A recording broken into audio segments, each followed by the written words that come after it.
पुण्यात्माओं, जब तक हम भगवान के इस ज्ञान से परिचित नहीं होते, हमारा जीवन पशु से बदतर है, भले ही हम मनुष्य की खाल में घूम रहे होते हैं। अब परमात्मा की जब सत भक्ति भी करता रहे, तार काम भी करे, और उस काम में बरकत भी मालिक दे, तार किले भी होते और भक्ति भी करता, तो यह दुर्गति नहीं होती। और हो जाती तो कहते हैं, मान ले कोई अटैक हो भी जाकर, कोई ऐसी भारा कर्म हो, लेकिन फिर हल्का होकर टल जाओगा, ऐसी दुर्गति नहीं होती। 6 सेवादार रहे उसके ऊपर, परमात्मा पहले तो यह होने कौन दे। और फिर भी अपनी भक्ति में कोई हीनता आ जाती है या कोई संस्कार मालिक ने चेंज करने होते हैं, तो फिर वो बुढ़ापा भी बहुत अच्छी तरह कटेगा उसका। परमात्मा भगत की बहुत कोई व्यवस्था करे वो इसी कर देगा कि उसको याद भी नहीं रहेगी तो वर्द है या कैसे है। अब भक्ति करने से एक उदाहरण बताते हैं कि एक त्रिलोचन नाम का भक्त था और परमात्मा की भक्ति करता था, आदिनी से रहता था। और उसका फिर एक सेवक था, एक सेवक रखा हुआ था उसने, नौकर। और क्या हुआ कि वो नौकर को जाना पड़ गया किसी कामवश, वो दूसरे स्टेट का था। उसने कहा कि महाराज जी मैंने जाना पड़ेगा, ऐसे ऐसे घर में कोई घटना घट गई, पत्र आया है। वो त्रिलोचन भगत बोला कि जा बेटा कोई बात नहीं। वो चला गया। वो तो गया होगा मनमाने 20-30 किलोमीटर पैदल चला करते। उधर से उसका दस्त लाग गए भगत के, वृद्ध हो रहा था 80-85 साल का, और बहुत दुखी हो गया। अब वो परमात्मा आगे उसका रूप बना के अपने उसके नौकर का, और वापस आगे एकदम। वो भगत बोला अरे सेवादार तू क्यों कर आ गया, वापस कैसे आ गया? वो कहने लगा जी मैं फिर जाऊंगा, और मेरे पता नहीं के मन में आई, मैं वापस आ गया। मैंने सोचा कल जाऊंगा, आज तो लेट हो जाऊंगा, ऐसे ऐसे तो अब मैं ना जाऊं, आप तो बीमार बहुत हो, आप ठीक हो लोगे ना, स्वस्थ हो लोगे तब जाऊंगा।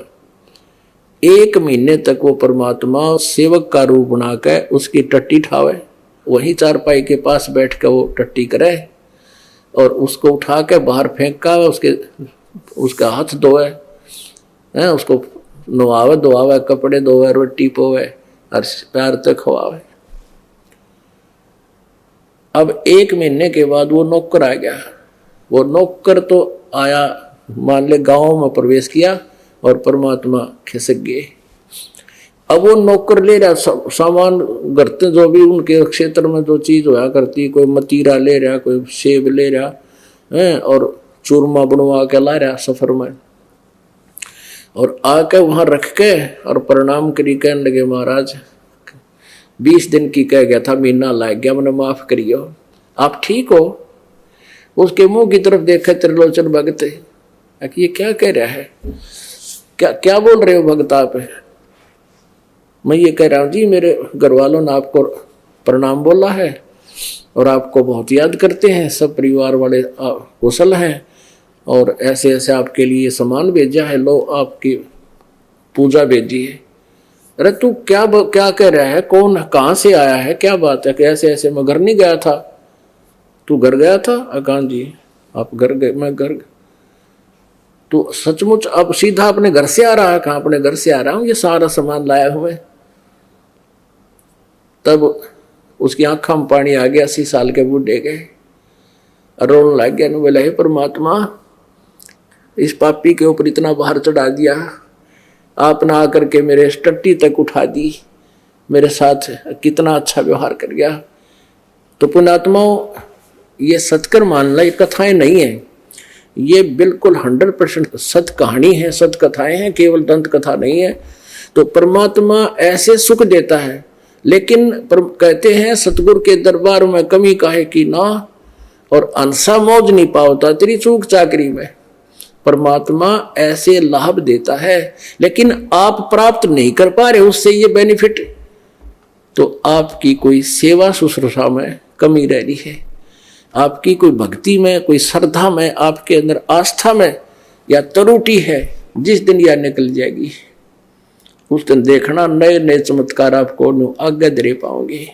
अब क्या बताते हैं, जय सतगुरु की संगत करते सकल कर्म कट जाई, अमरपुरी पर आसन होते जहां धूप ना छाई। अब परमात्मा कहते हैं जय सतगुरु की संगत करते, जय सतगुरु की शरण में चले जाते, ना तो श्राद्ध निकालने की जरूरत है, ना पिंड भरवान की आवश्यकता, और ना, क्योंकि वो भूत नहीं बने। हमारे जो भक्ति कर रहे हैं वो भूत प्रेत पितर की योनि में नहीं जाएंगे। और पुण्यात्मा, और यदि आपके पितर, आपके माता पिता, क्योंकि वो तो अंडरस्टूड है, जो भक्ति नहीं करके किसी ना किसी योनि में कष्ट उठा ही रहे हैं, कि भूत बने होंगे कि तो पशु पक्षी की योनि में होंगे। अब आपकी सच्ची श्रद्धा स्वाभाविक है कि आपकी आस्था भी जाएगी उनके प्रति के भगवान मेरे माता पिता की तो बहुत बूढ़ी दुरुक्ति हुई होगी, तो उसके लिए भी समाधान परमात्मा बताते हैं। आपके उन पितरों तक का छुटकारा आपकी भक्ति से हो जाएगा, और ऐसे हो जाएगा कि आपको पता भी नहीं चलेगा। इसका ये इतनी बेनिफिशियल है। कहते हैं भक्ति बीज होवे जो हंसा, और तारों तास के कुत्र वंशा। आने वाली 101 पीढ़ी तो पार होएगी, और जो पितर और योनियों में दुख पा रहे हैं उनको उनका भी छुटकारा हो जाएगा। उसकी विधि बताई जाती है।